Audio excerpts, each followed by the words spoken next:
What's in a name? When naming a child, some parents seem to choose a name based simply on their personal preference. In other families, grandparents or professional name makers come up with a child's name. And in some cases, the time of the child's birth influences how the child's name is determined. All right, now when they say come up, this is a phrasal verb and it just means to think of something, to invent something. Okay, that's what it means by to come up with something. Oh, I got an idea. All right, you've come up with an idea.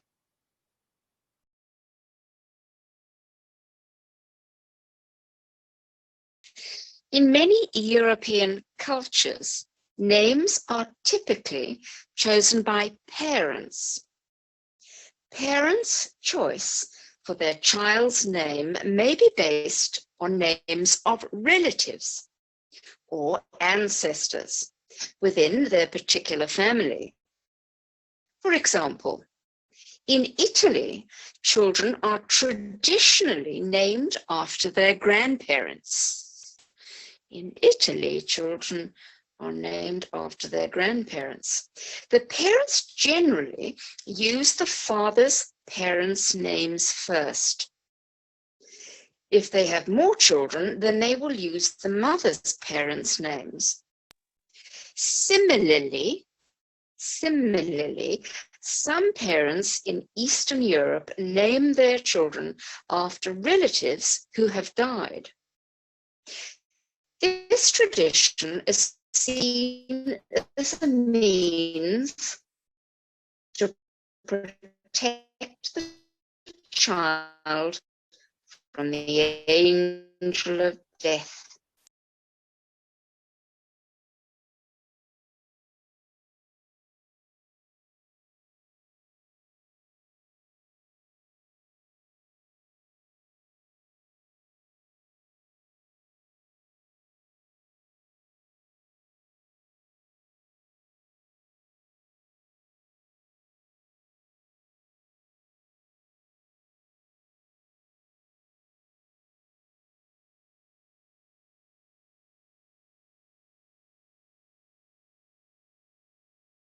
All right, third paragraph. Traditionally, in some Asian countries, a child's grandfather, I'm repeating myself for a good reason here, guys. Okay, in some Asian countries, a child's grandfather or a fortune teller chooses the child's name. In contrast to the tradition of naming children after relatives, the child's name is chosen to influence the child's character. For example, names may be based on a connection to certain elements, such as fire, water, earth, wood, or metal. Or the name might include a written character, meaning beauty, strength, or kindness. It's wonderful, isn't it? Okay.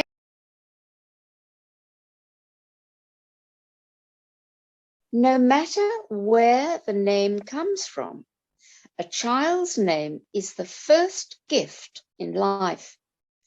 Whether it is chosen according to preference or dictated by tradition, the name reflects something about a child's culture. For that reason, all names should be treasured and respected. Very true.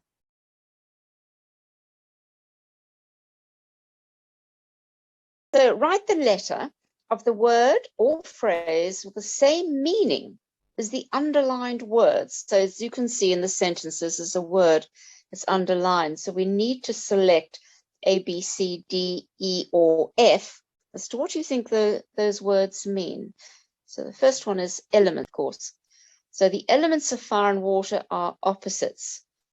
So what do you think elements means in this context? A, B, C, D, E, or F? E, right. And I think that's correct, of course. The basic elements of something are what it's made up of. So very, very good. Okay, now let's see why it's not A. My family normally, how I act. I don't think that would fit in. My family usually, how I act. I don't think that would fit in. I think B is correct. Affects. Affects. My family affects how I act. So presumably, if you have a very strict father, you would behave yourself, wouldn't you? You wouldn't misbehave. So a strict father would mean that you would be on your guard. So I think B is correct. So my behavior is affected by my strict father.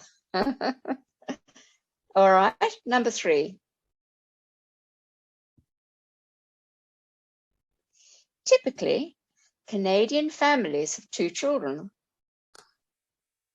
Yes, yes, of course you can say normally or usually.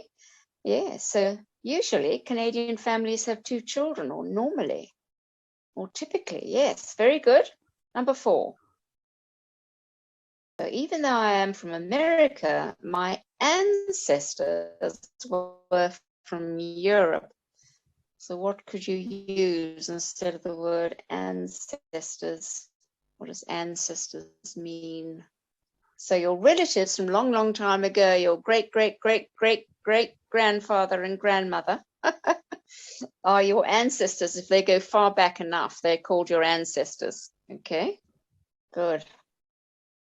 Right. In contrast to means the opposite of something. All right. If you're contrasting 2 things, they usually are not the same. It's, yeah. Yes, good.